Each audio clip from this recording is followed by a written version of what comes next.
Chers frères et sœurs, le sujet de ce soir est, en réponse à frère Swaggart,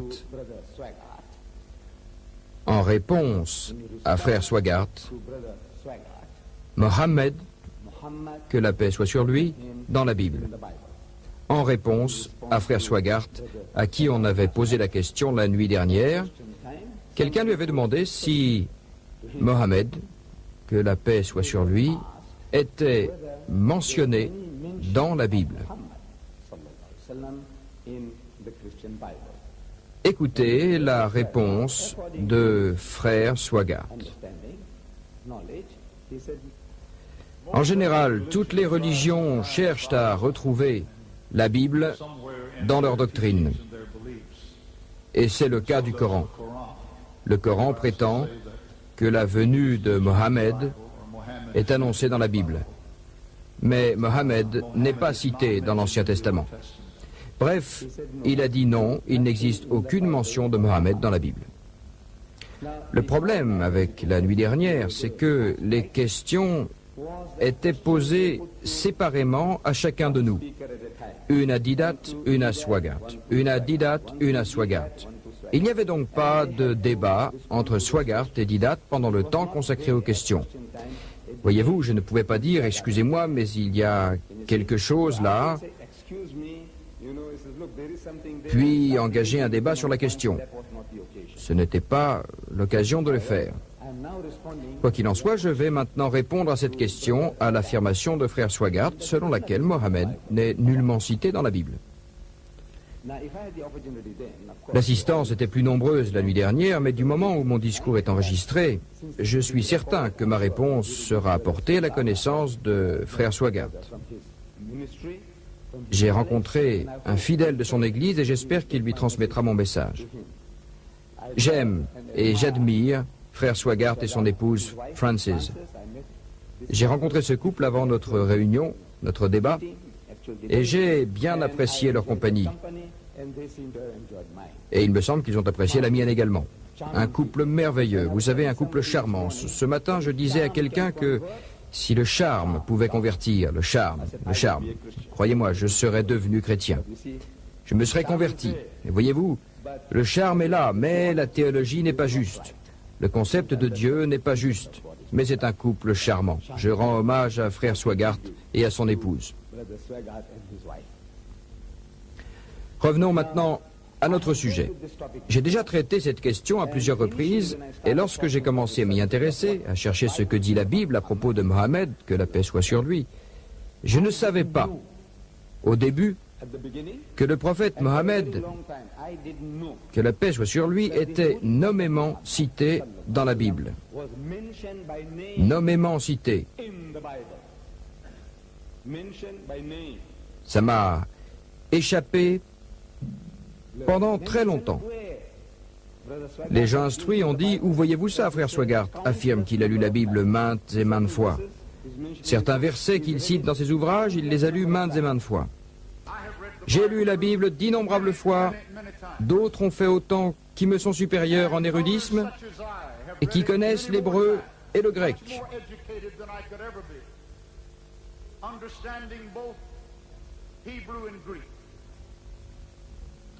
Et malgré ces lectures innombrables, frère Swaggart n'a rien vu. Est-ce possible? Je vais vous expliquer comment je vois les choses. D'abord, Mohammed est nommément cité. Dans les manuscrits primitifs, le Vieux Testament, selon les autorités religieuses de l'Église, fut conservé en hébreu et le Nouveau Testament dans des manuscrits grecs, en langue grecque. Dans l'Ancien Testament, Cantique des Cantiques, chapitre 5, verset 16, nous lisons en hébreu. Je suis certain que frère Swaggart appréciera car je l'ai entendu dire qu'il connaissait l'hébreu et qu'il connaissait le grec. En hébreu, nous lisons donc ceci. Cantique des Cantiques, chapitre 5, verset 16, le mot Muhammadin se compose de Mohammed et Im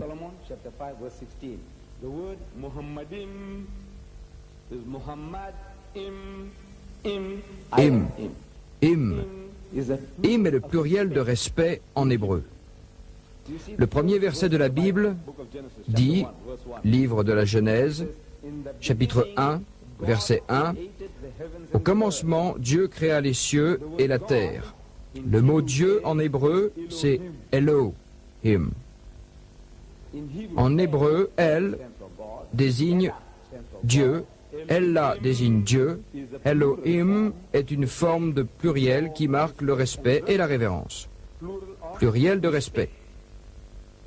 Dans toutes les langues orientales, y compris l'arabe et l'hébreu, il existe deux sortes de pluriels.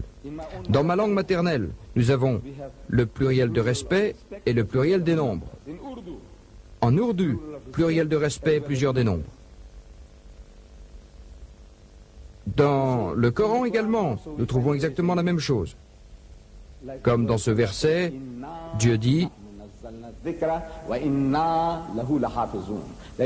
c'est-à-dire, c'est nous-mêmes qui avons fait descendre la révélation et c'est nous-mêmes qui la préservons. Qui est-ce nous? Demandez à n'importe quel musulman. Qui est-ce nous? Est-ce Dieu, Gabriel et Mohammed, comme le Père, le Fils et le Saint-Esprit? Non, non.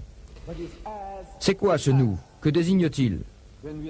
Quand on nous dit dans le Coran,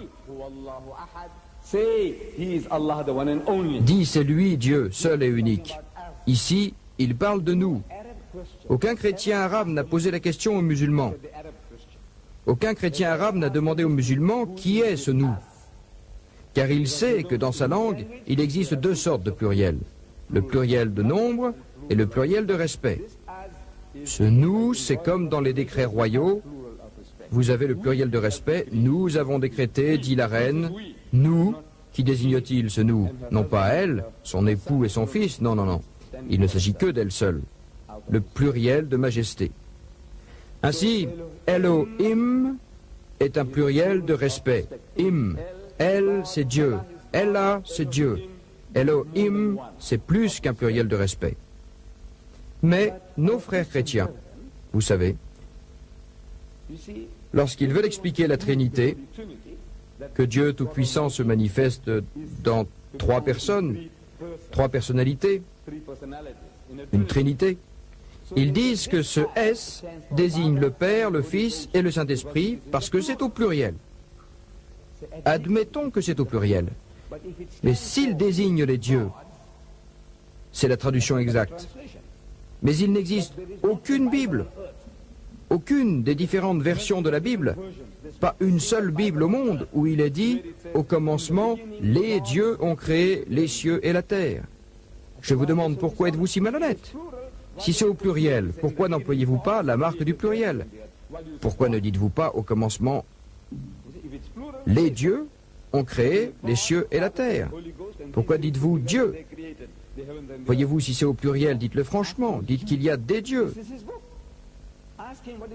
Le Père, le Fils et le Saint-Esprit, et qu'ensemble, ils ont créé les cieux et la terre. Non, demandez à n'importe quel juif, c'est son livre saint, demandez-lui ce que signifie ce hymne, il vous dira, écoutez, c'est, dans ma langue, c'est le pluriel de respect, Dieu est unique, mais par respect, nous parlons de cette manière. Im, Muhammad, pluriel de respect. Le mot est là, en hébreu. Dans l'original de ce qu'ils appellent original, il est là. Mais ils l'ont traduit en anglais, le tout beau. Mon bien-aimé est tout beau, dit Salomon.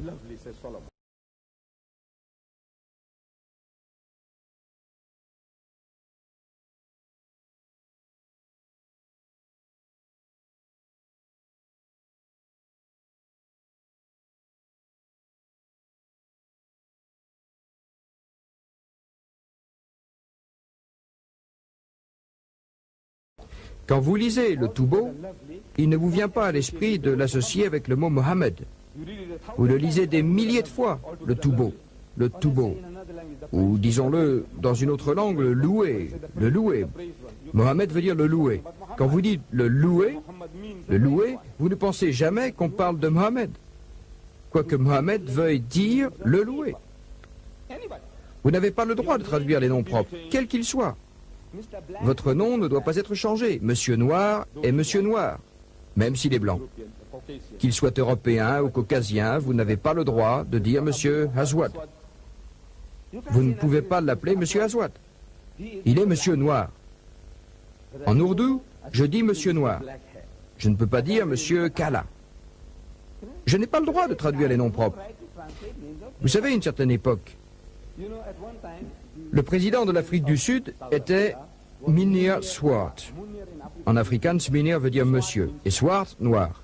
Mynheer Swart signifie donc monsieur noir.